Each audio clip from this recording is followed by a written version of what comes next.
Hey guys, welcome back to episode 2 of Enigmatica 2 Expert Mode. I've played quite a bit between episodes here, and as you might notice, I've changed out the floor here for dark wood, like in between the reinforced stone. I think it breaks up some of the grey a bit, and yeah, although I'm still not entirely sold, I think we do still need some more colour in here somehow, but yeah, I'll keep iterating on it and changing it as needed. Yeah, I've also added this section here and started automating various things here. Obviously I've got a lot more to add on, and I don't know if I'll just go straight this way because there's still quite a lot I need to do, like furnaces and such. But here I've got metallurgic infusers for like these recipes here for the enriched alloy, things like that. So that's all on demand through Ep2.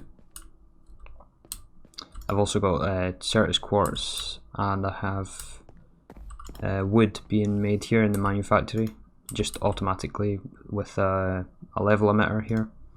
Basically when it's below a certain amount, it automatically feeds this with wood and it will convert to planks.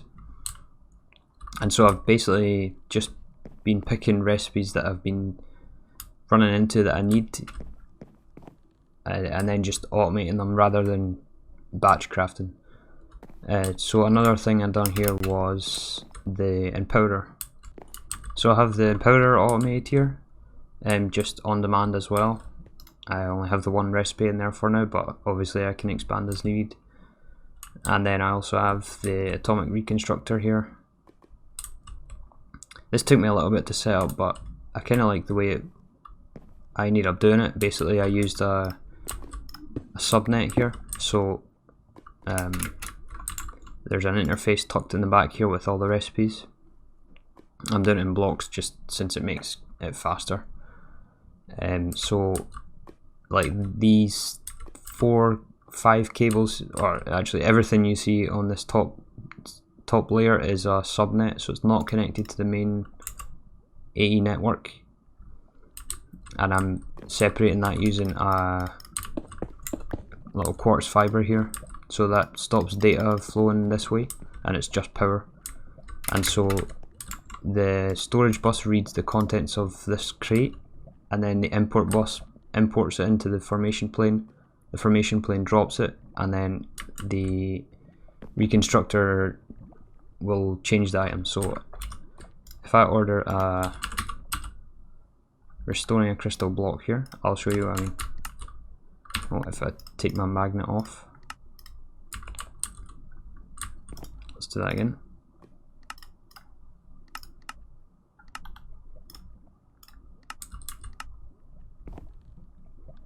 There you go, and then the range collector automatically picks it up and puts it back in the interface, which is connected to the main network, so all the finished products get sent back to the main AE2 system. And yeah, I like how I like the way I've set it up. I just wish I could hide these cables here, because I think these need to be specifically the applied energy 6 ones. I don't think you can use like these ME conduits. So I can't put facades, but that's okay. Another thing I've done here is added this tree farm, because I was needing wood, and that gets sent to that manufactory up there to automatically turn the logs into planks. And then yeah, so this is just a really basic industrial foregoing one. I was going to wait till Ender IO, but I mean this is plenty fast enough. I don't use wood that often. So this also has a byproduct of sludge, which is being fed into this ender chest here, and all that sludge is going up to right up here. So the sludge goes into the sludge refiner, and this gets me mostly useless things, but some of the things like soul sand and clay are useful for like conduit recipes. And the soul sand's also being sent down here to the sifter here. Another thing I have up on this top layer is latex production. So this is just sending a portion or some of my wood is from the farm is being sent into this chest here, which has been placed, extracted, processed here, crafted here, smelted, and then the plastic from this furnace gets sent into here, which goes into these drawers. Where is it? Yeah, there. So I have 7 stacks and just basically doing it until the drawer fills up. Well, it's got a void upgrade, but it doesn't really matter. I mean, it's basically free anyway. I've also taken the time to set up some patterns as well for auto crafting. So yeah, like I said, I was just, as I'm needing them, I'm basically just putting them in the AE system so that it's easier for later on. So the next thing I'm going to do here is start moving some more of this junk over. I think I'll start with the IC2 stuff, the UU matter. And just to be safe, I've printed off one of each thing I've scanned so far, just because I'm not sure if when you break the replicator it gets rid of the patterns or not, or the pattern storage rather.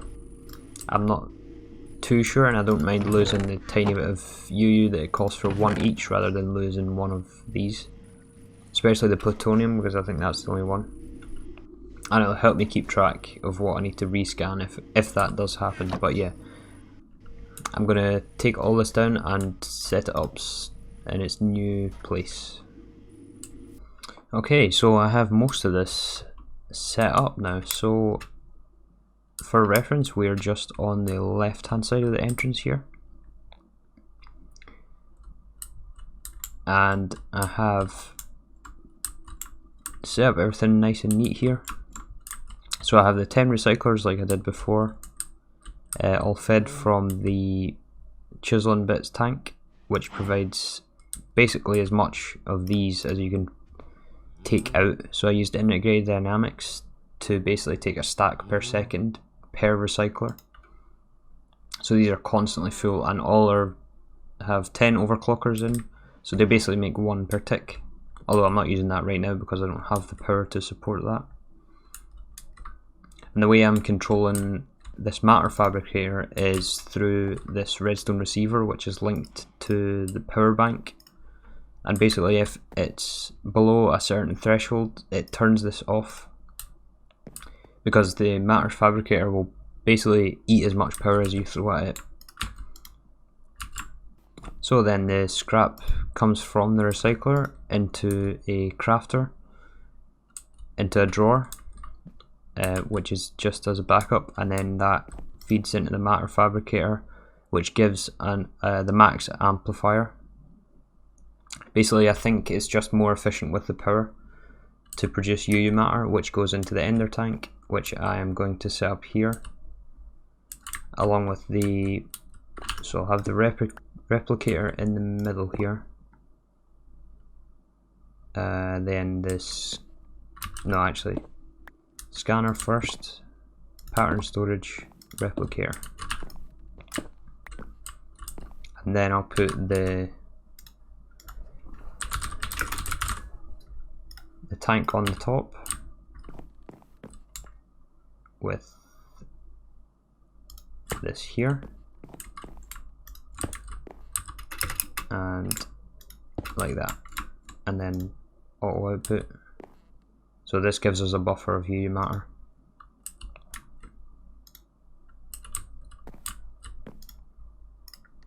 And then extract, and there we go. So now, did it keep? Yes, it did keep all my patterns, which is ideal. Means I don't have to scan them all again. The only thing left now is power.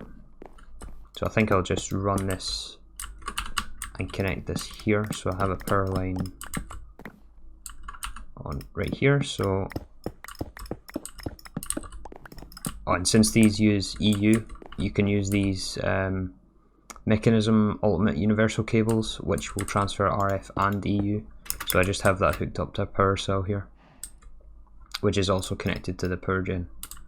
I haven't moved that yet, but I will do.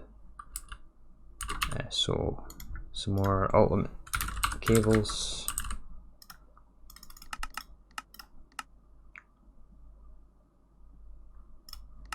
Is it stuck? Oh no, it's crafting atomic alloy. Yeah, I still have to upgrade these machines. It'll be the metallurgic infuser, which is slowing it down there. There we go, that's enough. Enough for this. Oh, one short. Yep, it's powered now. So I should be able to just... And I'll put the overclockers in as well. Yeah, there we go. So that's our UU matter setup. Moved into a nice clean spot. So now the UU matter set up, I'm not really sure what I should do, but I'm gonna have a look at the quest book here and see what the next priority is going to be. Next thing I want to get then is the Signalum cell frame, which is going to unlock both advanced rocketry as well as the mob duplicator. So that'll allow me to do automated blood magic eventually, and also visit other planets, which is essential for things like titanium. It's also going to get me the resonant frame, but that's way far down the line. A few other things as well. A solar array controller, which I know we need for some of the creative items, but again, that's a while away. But for this, we need... Oh, this is easy induction smelter. I'll need to set up one of those, but that's simple enough. This, which is Signalum, which is... I think we can make that already. Cinnabar, which is going to be from... I think I'm going to use this one for now, and then I'll switch it out to the destabilized redstone once we get to other planets, because that's 50% chance. I'm not sure, I might have a look around to see if there's any other better options for that. And then rosin, I'll need to set up that, but I think that's pretty simple. That's just 2 machines, I think. So there's, in fact, I'll just start pinning all this stuff here. Signalum plates, rich slag, cinnabar, and then the reinforced cell frame,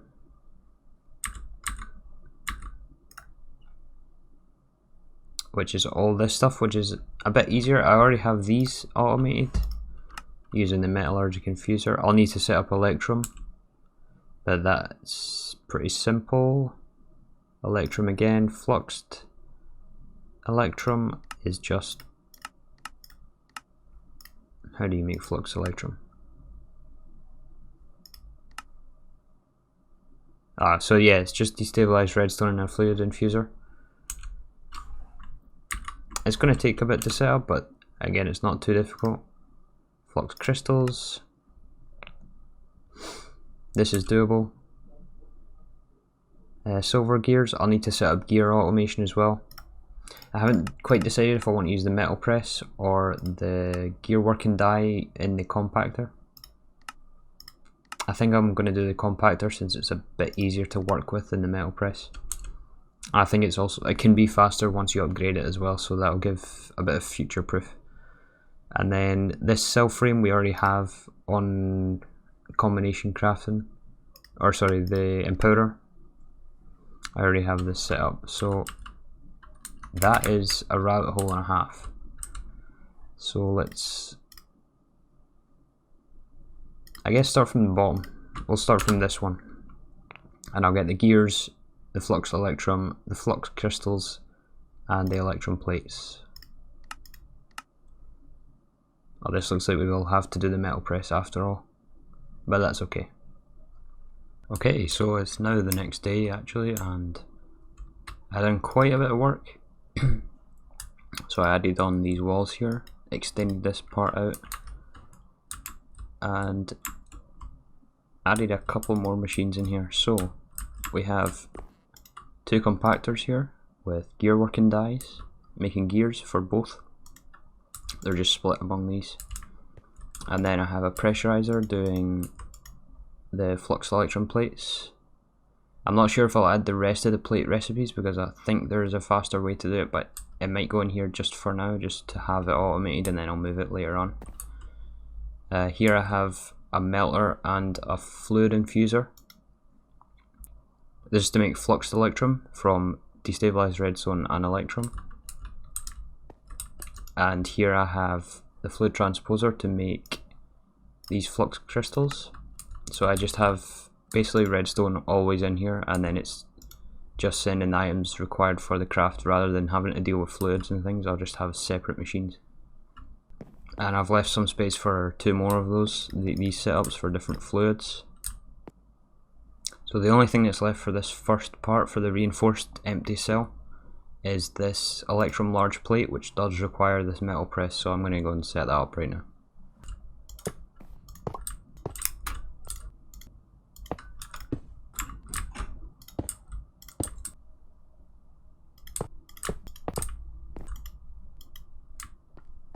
Okay, and done. So I've set up the 2 metal presses here. I have the ME interface just hooked straight onto this belt, which presses the block into the plate, goes into the chest, and is piped back underneath, back into the interface. So I have just conduit facades hiding things here. So if we now request these electrum plates, there we go, and they go back into the system here. So now if we order the reinforced cell frame, we should, yeah, there we go. So that's 1. So that is that now done. The next step here is lumium. So we need to fluid transposer this empty frame into a full frame, and then that just leaves the signalum plates, the rich slag, the cinnabar, the rosin, and then fill it once more with redstone, and we get our cell frame that we wanted at the beginning. But I think that's a good place to leave it for now. I'll set this up in between this and next episode. So yeah, that's going to do it. Thank you for watching, and see you next time.